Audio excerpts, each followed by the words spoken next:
ओम शांति। सभी भाई बहनों को श्री कृष्ण जन्माष्टमी की बहुत बहुत बधाइयाँ। 7 सितंबर 2023 बाबा के महावाक्य। मीठे बच्चे, विचार सागर मंथन कर श्री कृष्ण और परमात्मा शिव के महान अंतर को स्पष्ट करो।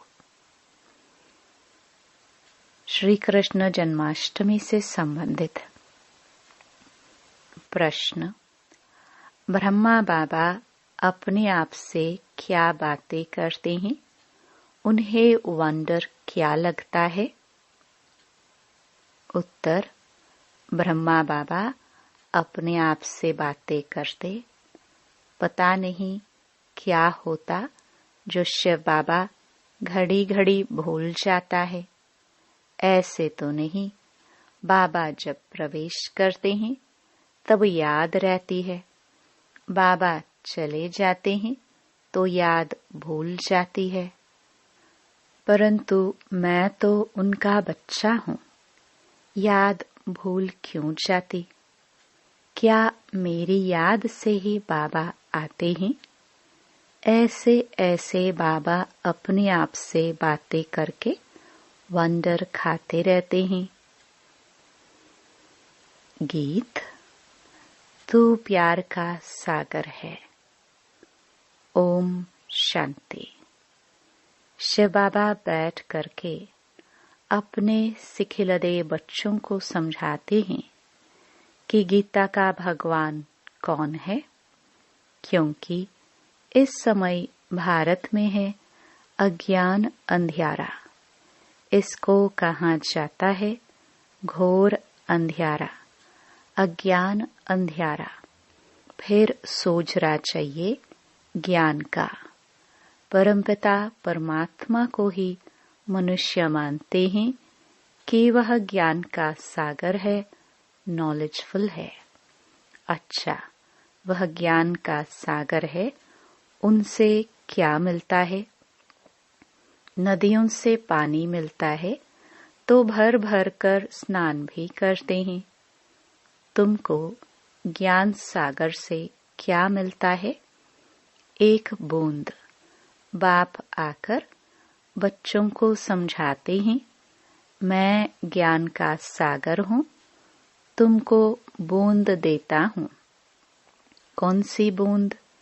सिर्फ कहता हूँ, मैं तुम्हारा बाप हूँ, तुम मुझे याद करो। समझो कि हम अपने शांति धाम सुख धाम जाते हैं। ज्ञान सागर 1 सेकंड में जीवन मुक्ति वैकुंठ में भेज देते हैं। घर बैठे भी दिव्य दृष्टि दे देते हैं। मनुष्य तो 1-2 को सामने दृष्टि देते हैं। बाबा घर बैठे साक्षात्कार करा लेते हैं। एक बूंद मिलने से तुम यहाँ से चले जाते हो। यहाँ बैठे बैठे तुम वैकुंठ में चले जाते हो। अब बाप बैठ समझाते हैं, गीता का भगवान कौन है? वह है ज्ञान का सागर, निराकार। मनुष्य तो गाते हैं श्री कृष्ण के लिए। अब तुमको समझाना है, श्री कृष्ण ने ज्ञान नहीं सुनाया। पहले पहले तो कहते हैं श्री कृष्ण ने माता के गर्भ से जन्म लिया। कंसपुरी थी। फिर आवाज हुआ, हे कंस, तुमको मारने वाला आ चुका है। यह तो जानते हो सब असुर है। कंस, जरासंधि, अकासुर, बकासुर, पापात्माएं सबका विनाश करने के लिए उनका जन्म दिखाते हैं। तो श्री कृष्ण ने जन्म लिया। वह तो छोटा था। फिर ज्ञान कब दिया? वह तो युद्ध के मैदान में श्री कृष्ण का बड़ा रूप दिखाते हैं, छोटा तो नहीं दिखाते हैं। वैसे ही श्री कृष्ण जयंती के बाद फिर गीता जयंती दिखाते हैं। कुछ समय के बाद जब वह बड़ा हुआ तब ज्ञान दिया होगा। यह भी दिखाते हैं जन्म लिया है।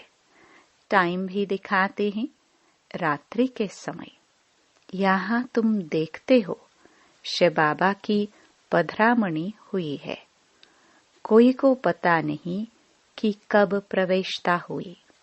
शिव बाबा तो बच्चा बना नहीं है, वह तो बूढ़े वानप्रस्थ अवस्था में आया है। कब आया उसकी डेट है नहीं।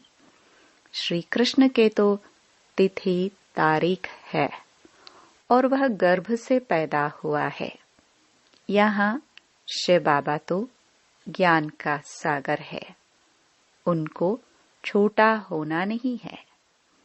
जो फिर बड़ा होकर ज्ञान सुनाए। श्री कृष्ण का जन्म तो स्वर्ग में हुआ। वह किसको राजयोग सिखला न सके, क्योंकि खुद ही राजा है। बरोबर तुम जानते हो, निराकार बाप ही आकर राजयोग सिखलाते हैं। पतित को पावन राजाओं का राजा बनाते हैं। उस हद के रात और दिन तथा इस बेहद के रात और दिन के अर्थ में भी फर्क है। यह है संगम, जबकि ब्रह्मा की रात पूरी हो, ब्रह्मा का दिन शुरू होता है। यह है बेहद की रात्रि, अज्ञान अंधियारा। सतयुग में है सोजरा। उस रात की बात नहीं। वह तो श्री कृष्ण का जन्म रात में मनाते हैं। वह हुई हद की बात, यह है बेहद की। बाप कहते हैं मैं आता हूँ, मेरी कोई तिथि तारीख नहीं। कृष्ण राम आदि की तो तिथि तारीख है, मुख्य है ही दो। अभी श्री कृष्ण जयंती आती है ना, उन्हों को समझाना है कृष्ण तो छोटा बच्चा है। रात और दिन तो ब्रह्मा का गाया जाता है। ब्रह्मा का दिन श्री कृष्ण है और ब्रह्मा की रात ब्रह्मा है। ब्रह्मा ही फिर सो श्री कृष्ण बनता है। वह तो समझते ही कृष्ण भगवान है, वह हजीरा हजूर है। तो इस पर भी समझाना है। तुम्हारी है शिव जयंती व शिवरात्रि कहो। शिव जयंती कहना ठीक है, यह भी समझाना होता है। वह गर्भ में तो आते नहीं हैं, साधारण तन में आते हैं। श्री कृष्ण की तो 8 पीढ़ी चलती हैं। छोटेपन में उनको मोहन अथवा कृष्ण कहते हैं। वैसे प्रिंस ऑफ वेल्स है, वैसे पहले पहले गद्दी इंद्रप्रस्थ की प्रिंस ऑफ इंद्रप्रस्थ। फिर वह प्रिंस से किंग होगा। कृष्ण अक्षर नहीं, महाराजा नाम ही गाया जाता है। श्री लक्ष्मी नारायण को महाराजा महारानी कहते हैं। किंग अक्षर अंग्रेजों का है, असुल नाम महाराजा महारानी है। ऐसे नहीं कि नारायण ने ज्ञान दिया था। स्वयंवर बाद श्री कृष्ण फिर श्री नारायण बनते हैं। अब इस ज्ञान सागर शिव का नाम तो बदलता नहीं, एक ही नाम है। उनका वह रथ तो बड़ा है, आने से ही ज्ञान सुनाना शुरू कर दिया है। यह ब्रह्मा तो कुछ नहीं जानते थे, समझ में आता है, इनमें आया हुआ है। जो साक्षात्कार कराते हैं, नॉलेज दे रहे हैं। यह साक्षात्कार का राज अथवा यह नॉलेज शुरू से पहले समझ में नहीं आती थी। बाबा अपना अनुभव बतलाते हैं। शुरू में बनारस गए तो दीवारों पर गोले आदि निकालते रहते थे। समझ में कुछ नहीं आता था यह क्या है, क्योंकि यह तो जैसे बेबी बन गए, नया जन्म लिया ना। कहते हैं ना बाबा, हम 8-10 मास का आपका बच्चा हूँ, तो मैं भी बच्चा हो गया। तो पहले कुछ समझ में नहीं आता था, वह ज्ञान की बातें ही और थी। अगड़म बगड़म क्या क्या बैठ निकालते थे। अभी तो सीखते सीखते कितने वर्ष हो गए हैं, अभी बाप की बातें समझ में आती हैं। बच्चों को कृष्ण जयंती पर समझाना है। चित्र तो बरोबर हैं, झाड़ में ब्रह्मा का चित्र भी है। मक्खन तो यह हप कर लेते हैं, विश्व के मालिक बने का माखन है। श्री कृष्ण तो सत्युग की प्रारब्ध लेकर के आया है। श्री कृष्ण है सत्युग का पहला प्रिंस, फिर उनके बच्चे भी प्रिंस बनेंगे। यह है उनकी प्रारब्ध, जो कलयुग में तो थी नहीं। तो यह सूर्यवंशी की प्रारब्ध किसने बनाई? गाया जाता है, ज्ञान सूर्य प्रगटा, अज्ञान अंधेर विनाश। ज्ञान सागर तो शिव बाबा है। वह आए हैं और स्वर्ग की स्थापना कर रहे हैं। कॉन्ट्रास्ट बतलाना है।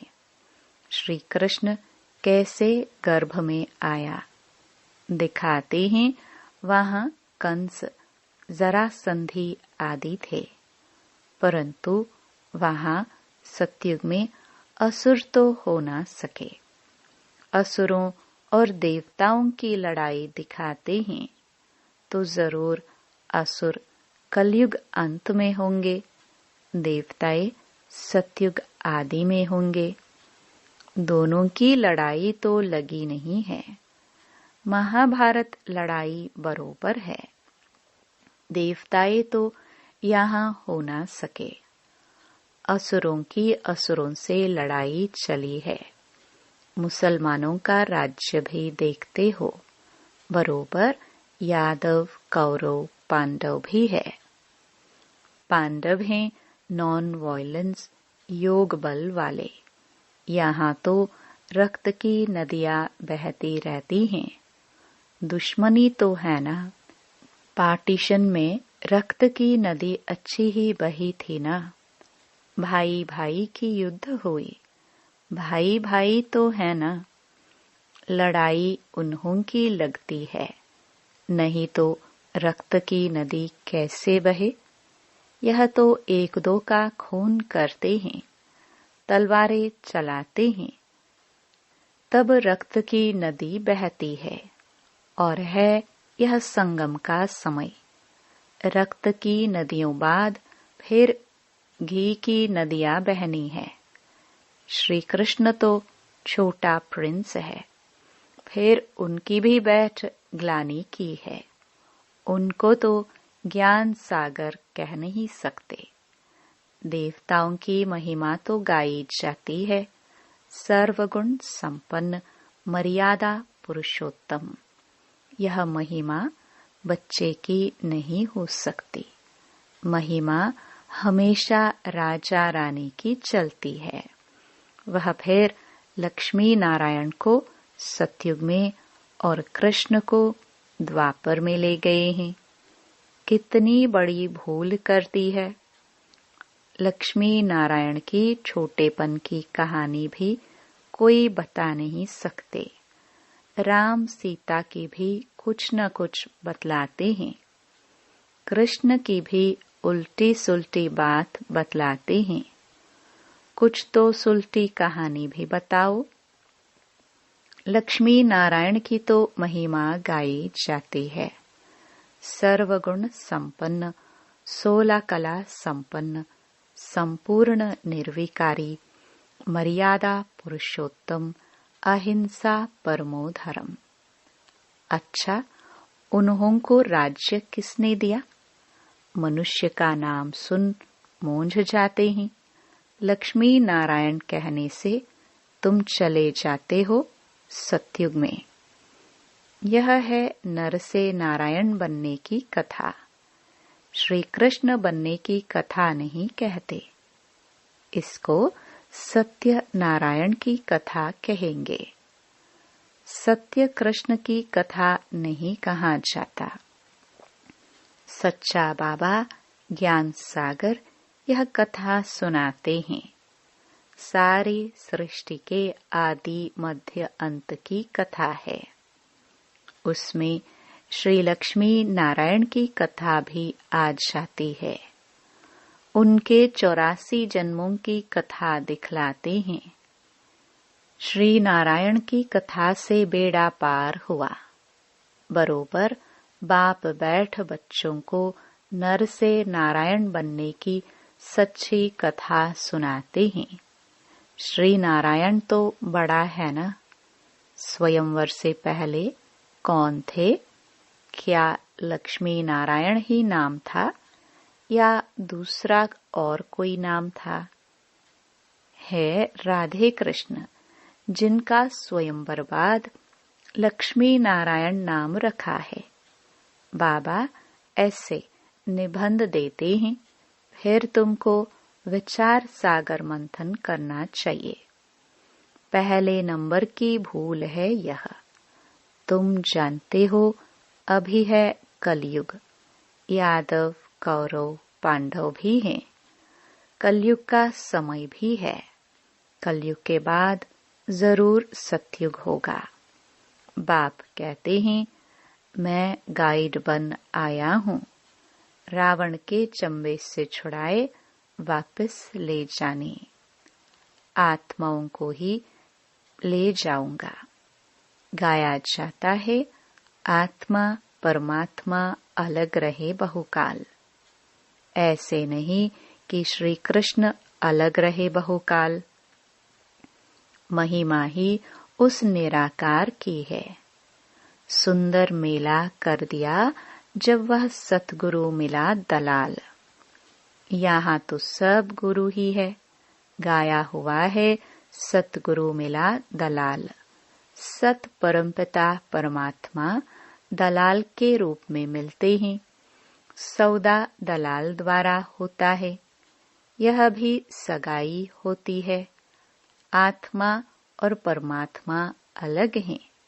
परमात्मा है निराकार। वह आकर इसमें प्रवेश कर तुम्हारी सगाई करते हैं।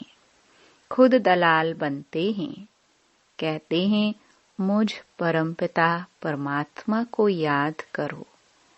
इस शरीर में बैठ कहते हैं, मामेकम याद करो। मैं तुमको माया रावण से लिबरेट कर साथ ले जाऊंगा। तुमको फिर राजाई देकर मैं निर्वाण धाम में बैठ जाऊंगा। कृष्ण थोड़े ही ऐसे कहेंगे। यह है ही आत्मा और परमात्मा। कृष्ण तो छोटा बच्चा है।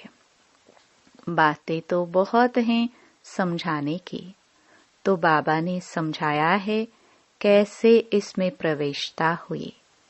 फिर समझने लगा, मैं राजाओं का राजा बनता हूँ।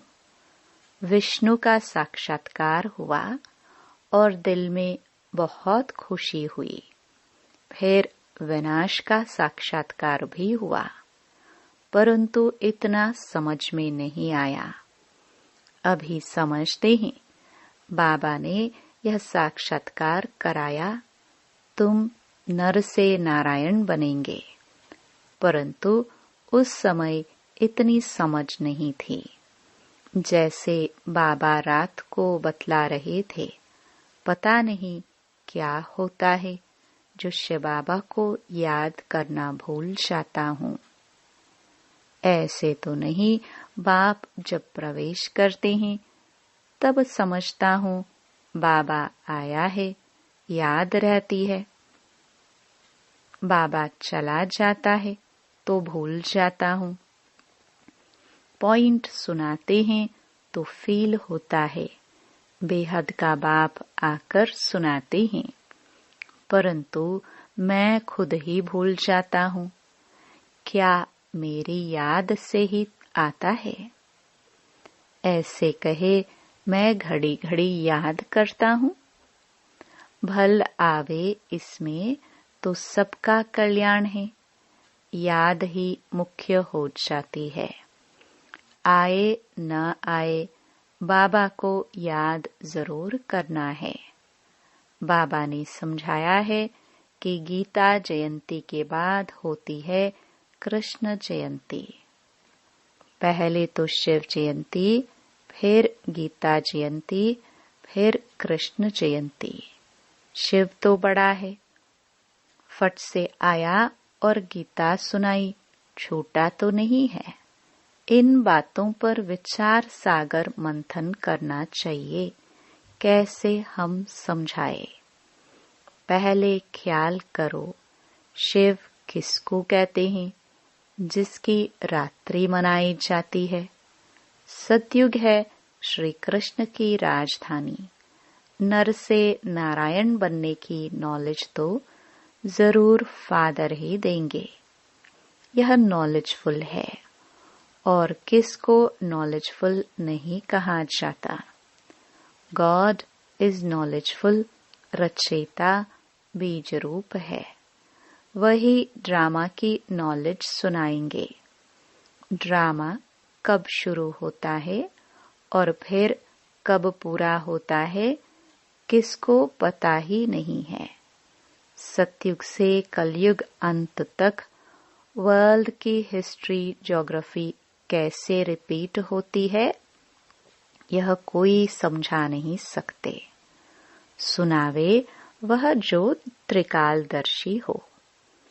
त्रिकालदर्शी तो कोई है नहीं सिवाय एक के, वही तुमको त्रिकालदर्शी बनाते हैं। अच्छा, मीठे मीठे सिखिलदे बच्चों प्रति मात पिता बाप दादा का याद प्यार और गुड मॉर्निंग। रूहानी बाप के रूहानी बच्चों को नमस्ते। धारणा के लिए मुख्य सार। पहला, मास्टर नॉलेजफुल और त्रिकालदर्शी बन श्री कृष्ण और परमात्मा शिव के महान अंतर को स्पष्ट कर घोर अंधियारे से निकालने की सेवा करनी है। दूसरा, बाबा जो ऐसे निबंध देते हैं उस पर विचार सागर मंथन करना है। ख्याल करना है कैसे किसको समझाए। वरदान। बुद्धि के चमत्कार द्वारा आकार में साकार का अनुभव करने वाले दिलाराम के दिलरुबा भव। कई बच्चे आए भल पीछे हैं, लेकिन आकर रूप द्वारा भी अनुभव साकार रूप का करते हैं। ऐसे अनुभव से बोलते कि हमने साकार में पालना ली है और अब भी ले रहे हैं, तो आकार रूप में साकार का अनुभव करना यह बुद्धि की लगन का, स्नेह का प्रत्यक्ष स्वरूप है। यह भी बुद्धि के चमत्कार का सबूत है। ऐसे बच्चे ही दिलाराम बाप के समीप दिलाराम के दिलरुबा है, जिनके दिल में सदा यही गीत बजता है, वाह मेरा बाबा वाह।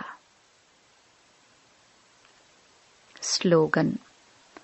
त्यागी आत्मा के हर कर्म व कदम में सफलता समाई हुई है। ओम शांति।